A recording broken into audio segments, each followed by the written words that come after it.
हरियाणामध्ये एका तरुणीचा पाठलाग केल्याप्रकरणी भाजपच्या प्रदेशाध्यक्षांच्या मुलाला अटक करण्यात आली, परंतु लगेचच या मुलाची सुटका सुद्धा झाली आणि ज्या रस्त्यावरती हा सगळा प्रकार घडला त्या संपूर्ण रस्त्यावरचं सीसीटीव्ही फुटेज सुद्धा गायब झालंय। त्यामुळे पोलिसांच्या भूमिकेवरती प्रश्नचिन्ह उपस्थित होत आहे। ज्या मार्गावरती घटना घडली तिथे सीसीटीव्ही कॅमेरे बंद असल्याचा दावा पोलिसांनी केलाय। तरुणीच्या तक्रारीनंतर हरियाणा भाजप प्रदेशाध्यक्ष सुभाष बराला यांचा मुलगा विकास बराला आणि त्याचा मित्र आशीष कुमार या दोघांनाही मद्यधुंद अवस्थेत अटक करण्यात आली। चंदीगडमधील आयएएस अधिकाऱ्याची मुलगी वर्णिका कुंडूचा पाठलाग केल्याचा या दोघांवरती आरोप आहे। विशेष म्हणजे या प्रकरणी भाजप प्रदेशाध्यक्षांच्या मुलाला जामीनही मंजूर झालाय।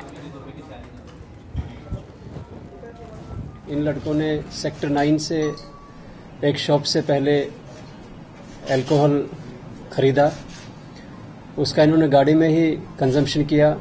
फिर सेक्टर 7 से ये लोग जो लेडी कंप्लेनेंट है जो कार में अकेली थी, खुद ड्राइव कर रही थी, उसका पीछा करना शुरू किया, उसको रोकने की कोशिश भी की और हाउसिंग बोर्ड लाइट पॉइंट तक उनका पीछा करते रहे। हमने इमीडिएटली एक्शन लिया है बड़े फेयर और स्विफ्ट तरीके से। एक जो अक्यूज्ड हैं उनके फादर हरियाणा में एक पॉलिटिकल पार्टी के लीडर हैं। आणि घडलेल्या प्रकाराचा निषेध व्यक्त करताना राहुल गांधींनी ट्विटरवरती काय म्हटलंय ते देखील आपण पाहूया। राहुल गांधी अशी प्रतिक्रिया देतात की चंदीगडमधील तरुणीचं अपहरण आणि छेडछाड प्रकरणाची मी निंदा करतो। दोषींना कडक शिक्षा देणं हे भाजप सरकारचं काम आहे।